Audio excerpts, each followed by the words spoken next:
Hello friends, this is प्रीति। स्वागत है आपका आपके अपने यूट्यूब चैनल लेट्स कम्पीट में। I hope you all are doing good at your home और आप सभी लोग सेफ़ होंगे, सुरक्षित होंगे और अच्छे से अपनी तैयारियां कर रहे होंगे। तो देखिए, उसी कड़ी में हम आज कुछ इंपॉर्टेंट डिस्कस करने वाले हैं। इंग्लिश पैडागोजी का बेसिकली हम सेक्शन आज डिस्कस करेंगे, जिसमें हम कुछ इंपॉर्टेंट शॉर्ट फॉर्म डिस्कस करने वाले हैं। और ये शॉर्ट फॉर्म जो है प्रीवियस ईयर में कई बार कुछ पूछी हुई हैं, तो ये बहुत इंपॉर्टेंट टॉपिक आपके लिए बन जाता है याद करना, बिकॉज एक नंबर की तो लगभग शॉर्ट फॉर्म आती ही आती है। तो छोटा सा टॉपिक है, कुछ ज़्यादा बड़ा नहीं है। कुछ प्रीवियस ईयर के क्वेश्चंस भी हम सॉल्व करने वाले हैं इन जो शॉर्ट फॉर्म से रिलेटेड जो भी प्रीवियस ईयर के क्वेश्चंस हैं। चलिए ये शुरू करते हैं।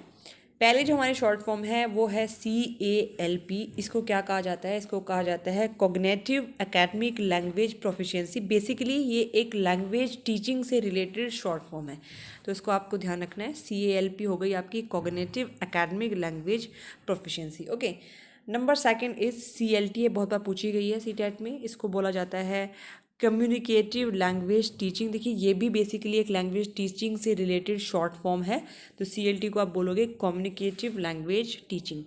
नेक्स्ट है, मोस्ट इंपॉर्टेंट है TBLT। ये तो बहुत बार पूछी गई है, अगर आपने प्रीवियस ईयर के क्वेश्चंस देखे हैं तो।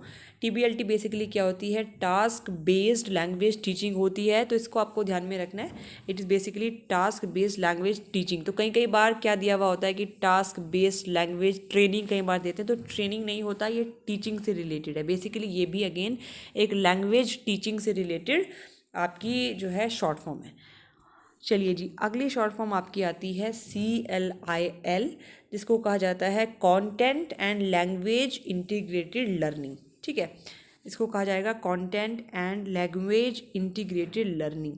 तो इनको याद करने में बहुत ज़्यादा दिक्कत वाली कोई बात नहीं है। आप एक दो बार अगर इन शॉर्ट फॉर्म्स को रिवाइज करेंगे तो आपको सारी याद हो जाएंगी और आपका एक नंबर CTET में पक्का हो जाएगा। ठीक है, अगली हमारी आती है CLL, जिसको कहा जाता है कम्युनिटी लैंग्वेज लर्निंग। ये भी लैंग्वेज लर्निंग से रिलेटेड है, तो ये है कम्युनिटी लैंग्वेज लर्निंग। ठीक है, चलिए नेक्स्ट हमको डिस्कस करनी है वो है SLT। SLT होती है speech and language therapy.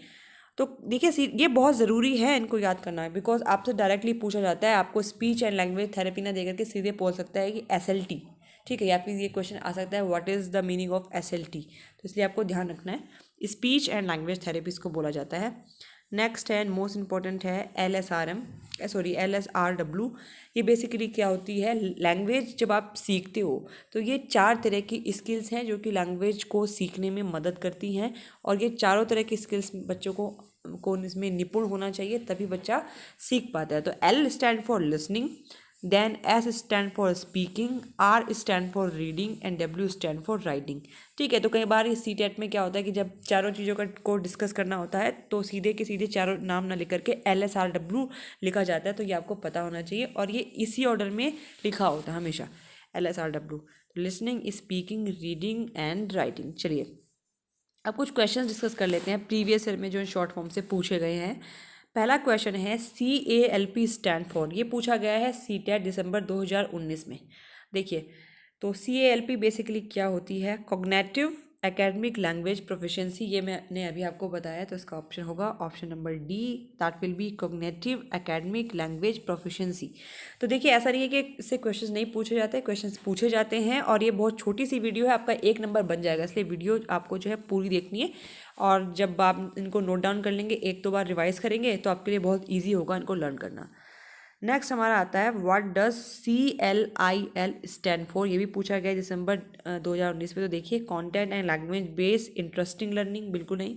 Content and language integrated learning, context for language integrated learning, content language inter learning. तो ये होती है content and language integrated learning, CLIL। ये मैंने शायद पीछे डिस्कस भी करा है, CLIL content and language integrated learning. तो देखिए कितना सिंपल सा क्वेश्चन है, content and language integrated learning, एक नंबर आपका पूरी तरीके से इससे बन जाएगा।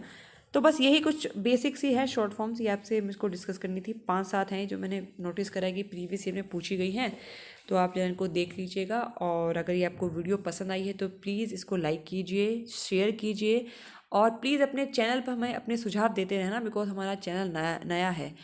तो इसके लिए आपके सुझाव हमारे लिए बहुत महत्वपूर्ण हैं। और अगर आप चैनल पे नए हैं तो प्लीज़ चैनल को सब्सक्राइब कीजिए और बेल आइकन का बटन प्रेस कीजिए ताकि हम आपको हमारी सारी वीडियो नोटिफिकेशंस मिलती रहें। Thank you.